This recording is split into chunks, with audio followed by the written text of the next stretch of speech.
ഭ്രാന്തായാൽ എന്ത് സുഖം, സക്കറാത്തുൽ മൗത്തെന്തു രസം. ഭ്രാന്തായാൽ എന്ത് സുഖം. ഈ പാട്ടിനെ കുറിച്ച് മുമ്പ് നമ്മൾ ഒരു വീഡിയോ ചെയ്തിരുന്നു. ആ വീഡിയോയിൽ കൊടും കാട്ടിലെ എന്ന് തുടങ്ങുന്ന അവസാന സ്റ്റാൻസയെക്കുറിച്ച് കൂടുതലൊന്നും പറഞ്ഞിരുന്നില്ല. അത് പ്രേക്ഷകർക്ക് വിട്ടു നൽകുകയാണ് ചെയ്തത്.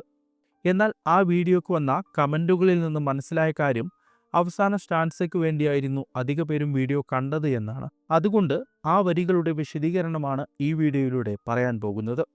എല്ലാവർക്കും വീഡിയോയിലേക്ക് സ്വാഗതം. വീഡിയോയിലേക്ക് കടക്കും മുമ്പ് കുറച്ചു കാര്യങ്ങൾ വ്യക്തമാക്കാനുണ്ട്. ഈ പാട്ട് ലൈലയെയും മജ്നുവിനെയും കുറിച്ചുള്ളതല്ല എന്ന് സൂഫിസത്തെക്കുറിച്ച് കുറച്ചെങ്കിലും അറിയുന്നവർക്ക് മനസ്സിലാക്കാൻ സാധിക്കും. ലൈല മജ്നൂൻ എന്ന കഥ പോലും സൂഫിസത്തിൻ്റെ ഗഹനമായ ഫിലോസഫി വളരെ ഈസിയായി വിശദീകരിക്കുന്ന കഥയാണ്. പ്രശസ്ത സൂഫി പണ്ഡിതൻ നിസാമി എഴുതിയ ആ കഥ കേവലം പ്രണയവും വിരഹവും മാത്രം പറയുന്ന കഥയാകാൻ സാധ്യതയില്ലല്ലോ. ആ കഥയിലെ ലൈലയെ ദൈവമായും മജ്നുവിനെ സൂഫിയായുമാണ് പണ്ഡിതർ വിശദീകരിക്കുന്നത്. ലൈല മജ്നൂനിലെ ലൈല എന്താണോ ആ ലൈല തന്നെയാണ് ഈ പാട്ടിലെയും ലൈല. രണ്ടാമത്തെ കാര്യം, പലരും കമൻറ്റിൽ പറഞ്ഞിരുന്നു ഈ പാട്ടിലെ ലൈല എന്ന വാക്കിന് രാത്രി എന്ന് മാത്രമേ അർത്ഥമുള്ളൂ എന്ന്. തീർച്ചയായും അത് തെറ്റാണ്. രാത്രി എന്ന് മാത്രം അർത്ഥം വച്ചാൽ ഈ ഇടവഴിയെ വരണം എന്നത് അവളുടെ നിർബന്ധം എന്നതിന് എന്തർത്ഥമാണ് നൽകാൻ സാധിക്കുക? ഓക്കെ, അപ്പോൾ നമുക്ക് അവസാന സ്റ്റാൻസയിലേക്ക് വരാം. കാട്ടിനുള്ളിലെ ആ കൊള്ളിക്കൊരുലാക്ക്, കൊടും കാട്ടിനുള്ളിലെ ആ കൊള്ളിക്കൊരുലാക്ക്, ചുടുമുത്തം നൽകണം എനിക്കും ലൈലാക്ക്, ചുടുമുത്തം നൽകണം എനിക്കും ലൈലാക്ക്, തൊടുവാളാൽ തുണ്ടം തുണ്ടം മരിഞ്ഞതോർക്ക്, തൊടുവാളാൽ തുണ്ടം തുണ്ടം മരിഞ്ഞതോർക്ക്, കൊട്ടാരത്തിൽ നിന്നത് ലൈലാന്റെ അറാക്ക്. ഭ്രാന്തായാൽ ഭ്രാന്തായാൽ എന്തു സുഖം, സക്കറാത്തുൽ മൗത്തെന്തു രസം. ഭ്രാന്തായാൽ എന്തു സുഖം, സക്കറാത്തുൽ മൗത്തെന്തു രസം. ലാക്ക് എന്ന വാക്കിൻ്റെ ശരിയായ അർത്ഥം ഉന്നം, ലക്ഷ്യം എന്നെല്ലാമാണ്. അതായത് കാട്ടിനുള്ളിൽ കിടക്കുന്ന ഒരു കൊള്ളിക്ക് ഒരു ലക്ഷ്യമുണ്ട്. ലൈലയ്ക്ക് ചുംബനം നൽകണം എന്നതാണ് ആ കൊള്ളിയുടെ ലക്ഷ്യം. കൊട്ടാരത്തിൽ താമസിക്കുന്ന ലൈലയുടെ അടുത്തേക്ക് എത്തുക എന്നതുപോലും കാട്ടിനുള്ളിൽ കിടക്കുന്ന ഒരു കൊള്ളിക്ക് നടപ്പുള്ള കാര്യമല്ല. പക്ഷേ ആ കൊള്ളിയാണ് ഇന്ന് ലൈലയുടെ അറാക്ക്. ഇവിടെ കവി പറയുന്നത് കേവലമായ ഒരു കൊള്ളിയെക്കുറിച്ചോ അറാക്കിനെക്കുറിച്ചോ അല്ല. മൻസൂർ അൽ ഹല്ലാജ് എന്ന സൂഫി സന്യാസിയെക്കുറിച്ചാണ് ഇവിടെ പറയുന്നത്. ആ കൊള്ളിക്കൊരു ലാക്ക് എന്നാണ് കവി പാടുന്നത്. ഇംഗ്ലീഷിൽ ദി എന്ന് ഉപയോഗിക്കുന്നതിന് സമാനമായി മലയാളത്തിൽ ഉപയോഗിക്കുന്ന വാക്കാണ് ആ. അത്രമേൽ പരിചയമുള്ള വ്യക്തിയെയോ മറ്റോ സൂചിപ്പിക്കാനാണ് ദി അല്ലെങ്കിൽ ആ എന്നെല്ലാം ഉപയോഗിക്കുക. അതായത് നമുക്ക് പരിചിതനായ ഒരാളെ അടയാളപ്പെടുത്തുകയാണ് ആ കൊള്ളി എന്ന പ്രയോഗത്തിലൂടെ കവി ചെയ്യുന്നത്. അല്പം കടന്നുള്ള വിശദീകരണമല്ലേ എന്ന് ചിലപ്പോൾ നിങ്ങൾക്ക് തോന്നിയേക്കാം. എന്നാൽ ഈ സ്റ്റാൻസയിലെ മൂന്നാമത്തെ വരി ആ സംശയം മാറ്റും. കൊടുവാളിനാൽ തുണ്ടം തുണ്ടം അരിഞ്ഞതോർക്ക് എന്നതാണ് ഈ സ്റ്റാൻസയിലെ മൂന്നാമത്തെ വരി. നമുക്ക് പരിചിതനായ ഒരാളെ ആദ്യ വരിയിൽ സൂചിപ്പിക്കുന്നതിനോടൊപ്പം നമുക്കെല്ലാം അറിയുന്ന ഒന്നിനെ ഓർത്തെടുക്കാനും കവി പറയുന്നു. ഇത് രണ്ടും കൂട്ടി വായിക്കുമ്പോഴാണ് തീർച്ചയായും ഈ വരികൾ ഹല്ലാജിനെ കുറിച്ചുള്ളതാണ് എന്ന് മനസ്സിലാകുക. ഒരുപക്ഷെ ഹല്ലാജിൻ്റെ ചരിത്രം അറിയാത്ത ഒരാൾക്ക് അത് എളുപ്പമായിരിക്കില്ല. പ്രശസ്ത സൂഫി സന്യാസിയായിരുന്ന മൻസൂർ അൽ ഹല്ലാജ് ചർച്ച ചെയ്യപ്പെടുന്നത് അദ്ദേഹത്തിൻ്റെ പ്രശസ്ത പ്രയോഗമായ അനൽ ഹക്ക് എന്ന വാചകം കൊണ്ടാണ്. ഞാനാകുന്നു ആ സത്യം എന്നതാണ് അനൽ ഹക്ക് എന്ന വാചകത്തിൻ്റെ അർത്ഥം. ഞാൻ തന്നെയാകുന്നു ദൈവം എന്ന് സാമാന്യമായി ഈ വാചകത്തെ മലയാളീകരിക്കാം. ക്രിസ്തുവർഷം 857 പേർഷ്യയിലെ ഷീറാസിലാണ് ഹല്ലാജ് ജനിക്കുന്നത്. അബുൽ മുഗീസ് അൽ ഹുസൈൻ ബിൻ മൻസൂർ അൽ ഹല്ലാജ് എന്നതാണ് അദ്ദേഹത്തിൻ്റെ പൂർണ്ണനാമം. പരുത്തി കർഷക കുടുംബത്തിൽ ജനിച്ചതുകൊണ്ടാണ് പരുത്തി കർഷകൻ എന്നർത്ഥം വരുന്ന ഹല്ലാജ് എന്ന പേര് അദ്ദേഹത്തിന് ലഭിച്ചത്. തുസ്തരി, ജുനൈദി തുടങ്ങിയ പ്രശസ്ത സൂഫി പണ്ഡിതരുടെ ശിഷ്യനായിരുന്നു ഹല്ലാജ്. യാത്രകളിലൂടെയായിരുന്നു ഹല്ലാജ് ദൈവത്തെ അന്വേഷിച്ചിരുന്നത്. ഒരു ഭ്രാന്തനെ പോലെ അലഞ്ഞിരുന്ന ഹല്ലാജ് തനിക്ക് കിട്ടിയ ഒരു അറിവിലും തൃപ്തനായിരുന്നില്ല.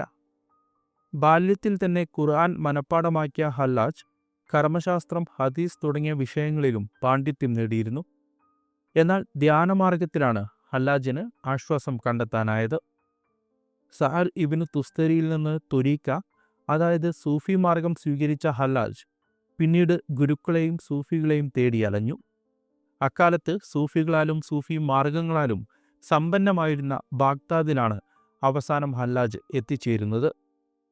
ഇസ്ലാമിൻ്റെ നിയമസംഹിതയായ ശരീഅത്തിന് വിപരീതമെന്ന് തോന്നുന്ന കാര്യങ്ങളായിരുന്നു പലപ്പോഴും ഹല്ലാജ് പറഞ്ഞിരുന്നത്. ഭരണാധികാരികൾ സൂഫികളല്ല എന്ന് പലതവണ ഹല്ലാജിൻ്റെ ഗുരുക്കന്മാർ അദ്ദേഹത്തെ ഉപദേശിക്കുന്നുണ്ട്. എന്നാൽ അതൊന്നും തിരിച്ചറിയാനുള്ള മാനസികാവസ്ഥയിലായിരുന്നില്ല ഹല്ലാജ്. സൂഫികൾ മഹ്രിഫത്ത് അഥവാ ബ്രഹ്മജ്ഞാനം എന്ന് വിളിക്കുന്ന അവസ്ഥയിലായിരുന്നു ഹല്ലാജ് എന്നാണ് ചരിത്രകാരന്മാർ പറയുന്നത്. മഹ്രിഫത്ത് എന്ന അവസ്ഥയിൽ വെറും വരായികൾക്കോ യുക്തിക്കോ സ്ഥാനമില്ലെന്നാണ് വപ്പ്. അതുകൊണ്ട് തന്നെ ഭരണാധികാരികളുടെ ശാസനയോ ഉപദേശമോ ഹല്ലാജ് വകവെച്ചില്ല. അദ്ദേഹത്തിൻ്റെ പ്രശസ്ത വാചകമായ അനൽ ഹക്ക് എന്ന വാക്യം അദ്ദേഹം ഉറക്കെ പറയാൻ ആരംഭിച്ചു.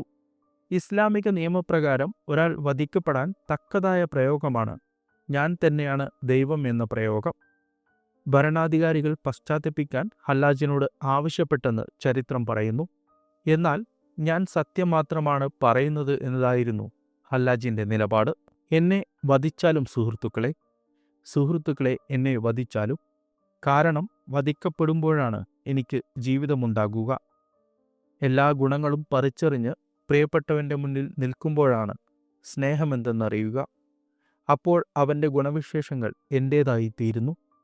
എനിക്കും നിനക്കുമിടയിൽ ഞാൻ മാത്രമേയുള്ളൂ. എന്നെ കൊന്നുകളയുക, പിന്നെയോ നാം മാത്രം അവശേഷിക്കും എന്നാണ് ഹല്ലാജ് മറുപടിയായി ഭരണാധികാരികളോട് പറഞ്ഞതെന്ന് പറയപ്പെടുന്നു. തീർച്ചയായും ഹല്ലാജിനെ വധിക്കാൻ ഭരണകൂടം വിധിച്ചു. തീർത്തും ക്രൂരമായ വധശിക്ഷയാണ് നടപ്പാക്കിയതെന്ന് ഹല്ലാജിൻ്റെ ചരിത്രത്തിലൂടെ പോകുമ്പോൾ നമുക്ക് മനസ്സിലാകും. കഴുമരത്തിലേറ്റിയ ഹല്ലാജിൻ്റെ കൈകളും കാലുകളും ആദ്യം വെട്ടിമാറ്റി. അപ്പോഴും അദ്ദേഹം അനൽ ഹക്ക് എന്ന് പറഞ്ഞുകൊണ്ടിരുന്നു. പിന്നീട് ചെവിയും മൂക്കും വെട്ടിമാറ്റി. അപ്പോഴും അദ്ദേഹം ആ മന്ത്രം ഉരുവിട്ടുകൊണ്ടിരുന്നു. പിന്നീട് അരിഞ്ഞെടുത്തത് അദ്ദേഹത്തിൻ്റെ നാവാണ്. പിന്നീട് തല വെട്ടിയെടുത്തു. ശേഷം കത്തിച്ച് ആ ചാരം നദിയിൽ ഒഴുക്കിയെന്നാണ് ചരിത്രം പറയുന്നത്. ഹല്ലാജിൻ്റെ ഈ ചരിത്രമാണ് ജാബിർ സുലൈം ഭ്രാന്തായാൽ എന്ന് തുടങ്ങുന്ന പാട്ടിൻ്റെ അവസാന സ്റ്റാൻസയിലൂടെ പറയുന്നത്. തുണ്ടം തുണ്ടം അരിഞ്ഞതോർക്ക് എന്ന വരി ഈ ചരിത്രത്തെ കൃത്യമായി അടയാളപ്പെടുത്തുന്നു. ഹല്ലാജിൻ്റെ ചരിത്രം ഏറ്റവും ചുരുക്കത്തിലാണ് ഈ വീഡിയോയിൽ പറഞ്ഞിട്ടുള്ളത്. വീഡിയോ ഇവിടെ അവസാനിപ്പിക്കുന്നു. എന്താണ് ഈ വരികളെക്കുറിച്ചും ഈ വീഡിയോയെക്കുറിച്ചും നിങ്ങളുടെ അഭിപ്രായം കമൻറ്റിൽ പങ്കുവെക്കുക. നന്ദി.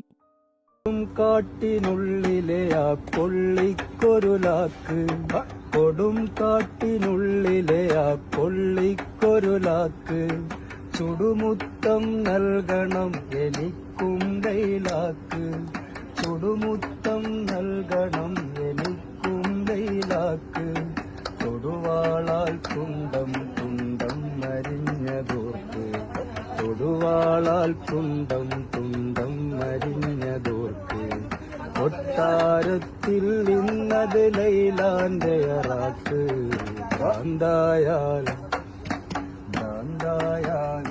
എന്തു സുഖം, സക്കറാത്തുൽ മൗത്ത് രസം,